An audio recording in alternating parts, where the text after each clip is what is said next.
Muy buenos días a todos. Vamos a detenernos un poco a reflexionar en las lecciones de vida que nos va dejando el Evangelio, la palabra de Dios, en cada encuentro con ella. Hoy nos confrontamos con este nuevo anuncio de la pasión de Jesús durante su vida pública. Una pasión que precisamente mensaje que viene a confrontarse con el ideario humano natural. El hombre piensa de una manera, el mundo nos conduce de un modo muy particular, buscando el bienestar, buscando el progreso, buscando la comodidad, el interés personal, y ya si empezamos a blasmar incluso el poder, el dominio, la explotación. En cambio, Jesucristo nos presenta un modelo de vida totalmente distinto a los que queremos seguirle. Este es el verdadero Jesús de los Evangelios. No sé si es el Jesús que entra en nuestra vida. No sé si para nosotros vargueños el Cristo de la Sala viene a representar precisamente aquella palabra escuchada desde hace 2000 años. Vamos a fijarnos en los pequeños detalles que nos deja este Evangelio. En primer lugar, empieza diciendo que atravesaban la Galilea, pasaban entre las casas de los hombres, es la expresión original en griego. Y hay un sentido muy subjetivo precisamente en esta expresión. Es decir, para captar realmente la enseñanza de Jesús, nunca podemos pararnos. El Evangelio es nómada, no es sedentario y exige ese movimiento permanente. Es necesario, por tanto, pasar de largo de las casas, es decir, de la comodidad que implica la propia casa, pasar de largo de las academias, es decir, de la racionalidad con la que en el mundo pretendemos verlo todo, pasar de largo de los palacios, es decir, de las instancias del poder, pasar de largo de los teatros, muy sugestivo esa representación humana, ficticia. Es decir, siempre ir más adelante. La paradoja cristiana no tolera jamás ser domesticada, pero nosotros hemos domesticado a Dios y qué bien se nos da. Un Dios a nuestra medida, un Dios a nuestra manera, un Dios cómodo. Muy distinto del que se nos presenta en el Evangelio. Miren, las exigencias evangélicas pueden ser comprendidas solo en una lógica de superación permanente de todos esos muros que nosotros nos construimos, la seguridad de la casa y de todas esas categorías de buen sentido humano, habría que decir, en la que nos vamos acomodando. La verdad de Cristo es siempre ir un poco más allá. Es no conformarnos con lo que ya tenemos, sino seguir creciendo hasta alcanzar la perfección y la santidad.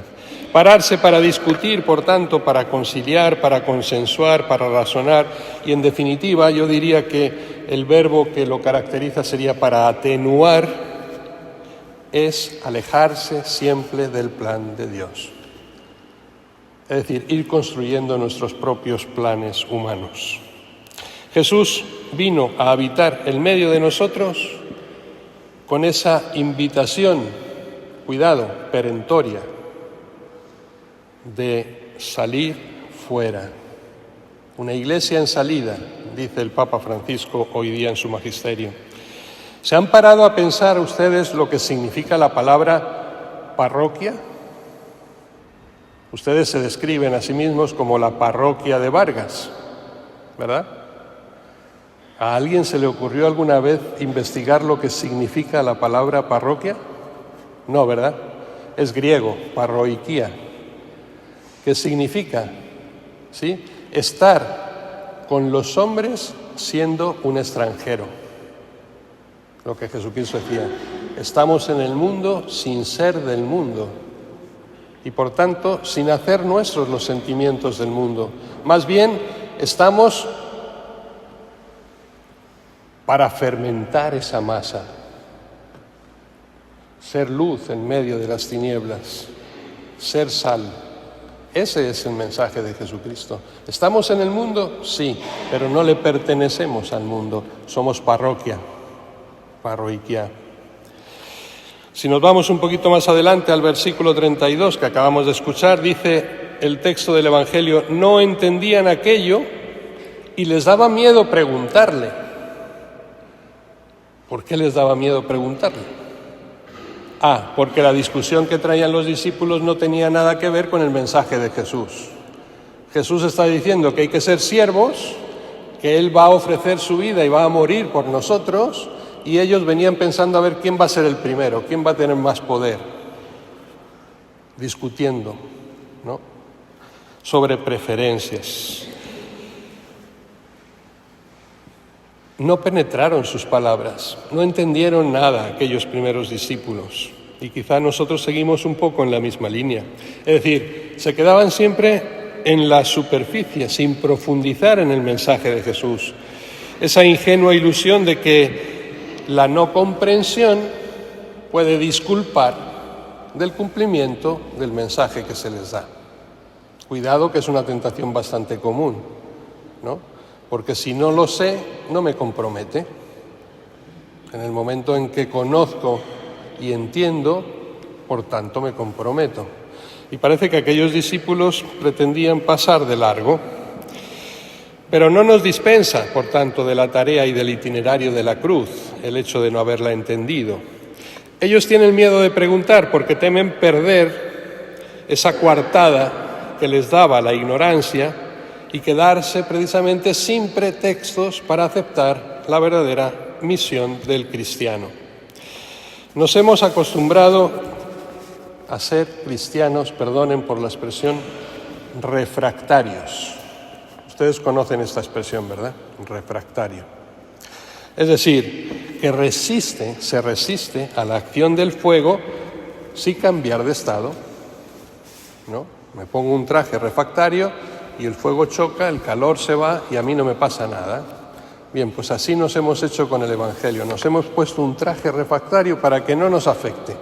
Lo escuchamos, por aquí entra, por aquí sale, pero a mí no me cambia. Sigo siendo el mismo. Venimos a misa cada domingo, escuchamos la palabra de Dios y nos vamos tan tranquilos. Nada cambió en nuestra vida, a la seguridad de nuestras casas. Cuando Jesús te está diciendo, sigue el camino, sigue adelante. Cristianos refractarios que se oponen precisamente a aceptar una idea y una opinión o una costumbre dada por Dios. Miren, la sabiduría de este mundo no sirve al que quiere ser auténticamente cristiano. Hay una llamada a vivir una vida como servicio. Las virtudes que el Evangelio nos propone son precisamente servicio y acogida, servicio y acogida. Palabras muy sabidas, pero quizá por eso también tratadas de manera muy superficial. No nos penetran. Miren, el domingo pasado, aunque aquí con toda la fiesta del Cristo de la Sala quizá pasa desapercibido, ante el anuncio de la pasión, Pedro se revela. Dice, eso no te puede suceder a ti. Y recibe el reproche de Jesús, quizá el más fuerte. Bendito tú, le había dicho, porque eso no te lo ha revelado nadie de carne y hueso, sino mi Padre que está en el cielo. Acto seguido manifiesta la pasión y Pedro dice, no. Nosotros te vamos a defender, aquí nadie te va a tocar. Aléjate de mí, Satanás, le dijo a Pedro, ¿se acuerdan? No. O sea, si no aceptas mi camino, no eres digno de mí. Aléjate. A veces deberíamos de reconsiderar con seriedad estas palabras y ver si se nos dirigen también a nosotros, si aceptamos realmente ese plan de Dios en nuestra vida. Hoy la reacción, yo digo que es incluso mucho más lamentable que la del domingo pasado con Pedro, más triste. Los discípulos ni siquiera han prestado atención a lo que dijo Jesús. Van en sus cosas, están en su discurso de poder y no prestan atención, ¿no?, precisamente a ese anuncio nuevo de la pasión. Sus preocupaciones son el éxito personal, justo lo contrario que Jesús les está enseñando. La palabra de Dios es la mejor escuela de sabiduría. Hemos leído la primera lectura precisamente del libro de la sabiduría, una sabiduría que contrarresta la mentalidad que el mundo nos quiere inculcar. En la carta de Santiago, la segunda lectura que hemos escuchado, se nota muy bien esta contraposición entre el sentir, el pensar del mundo y el sentir y el pensar de Dios. Si vivimos según la mentalidad de este mundo, no podremos escapar a esa espiral de ambición y de conflicto y sobre todo de codicia. Ambición, conflicto, codicia, es a lo que nos conduce el mundo. Ayer y hoy el egoísmo parece ser esa consigna de los que solo se guían por criterios mundanos, terrenos. Y ello acarrea, como dice la carta a Santiago, envidias, peleas, desorden y toda clase de males. En cambio, dice la sabiduría que viene de arriba, cambiará nuestros criterios porque es amante de la paz, comprensiva, dócil, llena de misericordia, de buenas obras, constante, sincera. Fíjense qué diferencia de los calificativos, del pensar humano al pensar divino. Y la pregunta lógica que deberíamos de hacernos nosotros es ¿de qué parte nos ponemos? Porque no lo tenemos muy claro, ¿verdad? Por lo menos si haciendo alusión a que por sus frutos los conocerán, veamos nuestros frutos. Y quisiera terminar precisamente deteniéndome un poquito en este discurso del poder, de la autoridad, porque es la que se pone en juego hoy de trasfondo en el Evangelio que acabamos de escuchar. Aquellos discípulos venían discutiendo sobre quién iba a ser el primero. Hay otro pasaje en el que la madre de los Zebedeos, es decir, de Santiago y Juan, se acerca a Jesús y le dice: oye, yo quiero que mis hijos estén uno a tu derecha y otro a tu izquierda en el reino de los cielos. Y el problema no fue la petición de la madre. La madre, orgullosa de sus hijos, obviamente quiere lo mejor para ellos. El tema es que ellos también pretendían, ¿no?, esos puestos de autoridad. Y luego la rebelión que surgió en los otros por la envidia de que estos querían, ellos no se habían atrevido, pero también lo querían. Esto aparece siempre en el Evangelio. Esa envidia, ese afán de poder, ese afán de ser siempre el primero. Y Jesucristo sigue educando, ¿no?, calmando esos apetitos. Miren, sorprendentemente, pero inexorablemente, el análisis del fenómeno de la autoridad desemboca en el estudio del poder. Autoridad y poder.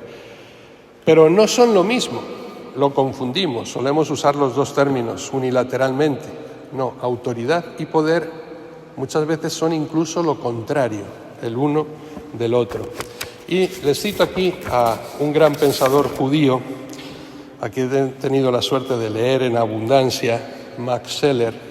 Es el fundador de la sociología moderna, podríamos decir, junto con el que no necesita presentación, Karl Marx o Émile Durkheim o Auguste Comte, grandes pensadores del siglo pasado, siglos anteriores. Y en su obra, Max Scheler, de la Sociología de la Religión, escrito en 1919, dice así: la política como vocación, y define el Estado como una entidad que ostenta el monopolio de la violencia legítima y de los medios de coacción. Fíjense qué definición de la política, del poder, ¿no? Política como vocación, pero el Estado, toda esa estructura gubernamental, es una entidad, un monopolio de violencia legítima y de medios de coacción. ¿Les suena esto extraño?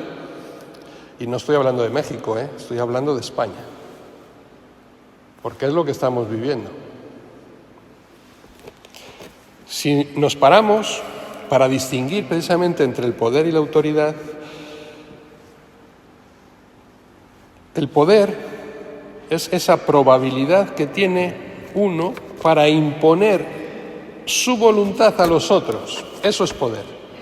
Yo puedo imponerme a ti porque soy tu superior. Poder. Autoridad es la probabilidad de que esa voluntad sea aceptada por el otro.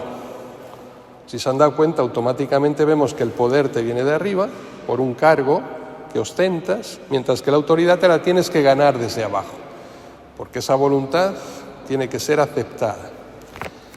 Un padre que le obliga a su hijo a hacer ciertas actividades tiene poder para hacerlo. Otra cosa es si tiene autoridad. La autoridad se la tiene que ganar del hijo. Es decir, que cuando tú le pides a tu hijo que haga algo, él acepte hacerlo voluntariamente porque sabe que lo que le estás pidiendo es lo mejor para él. Te ganas la autoridad del inferior. El poder sin autoridad se impone y se convierte en autoritarismo y al final en dictadura. Esa es la diferencia. Esto es lo que les estaba enseñando Jesús a sus discípulos para que no cayeran precisamente en ese error. Por tanto, para tener poder basta con que uno pueda imponer a otros sus decisiones, aunque sea recurriendo a medios injustos, a la opresión, a la represión, a la amenaza, a la mentira. Imponer. Y para tener autoridad uno tiene que contar precisamente con la aceptación del otro. Con la aceptación del otro. El poder puede recibirse desde arriba, la autoridad solo puede ganarse desde abajo. El poder puede entregarse a dedo, la autoridad solo por elección desde la base. El poder puede ejercerse dictatorialmente, despóticamente, la autoridad solo puede ejercerse como servicio, sin dominio. ¿Qué diferencia, no? La propuesta de Dios a la propuesta humana. Y qué bien y qué fácil es a veces identificar, ¿no?, estos dos postulados. Yo no les pido que hagan, bueno, sí se lo pido, hagan un juicio de la autoridad que ustedes tienen o del poder que se ejerce sobre nosotros como Estado en España. Y si las cosas van bien o van mal. Yo lo hago allí en México y obviamente que todo va muy mal. Pero lo pueden bajar a nivel familiar, porque ese poder o esa autoridad también la ejercemos a veces como papá o mamá de familia, o como abuelo o abuela, ¿sí?, o como maestro, o como profesor, o como médico en el trabajo y en la labor que realizo, como líder de una empresa, etcétera. ¿Cómo manejo yo ese poder que Dios me da para ganarme la autoridad de mis hermanos a través de poner mi vida al servicio de los demás? Qué bueno sería hacérselo entender esto a Pedro Sánchez y compañía, ¿verdad? Servicio a los demás, no imposición de la propia voluntad. Para los cristianos esto se supone que debería estar claro. Pues parece que no, que tampoco nosotros lo terminamos de tener claro.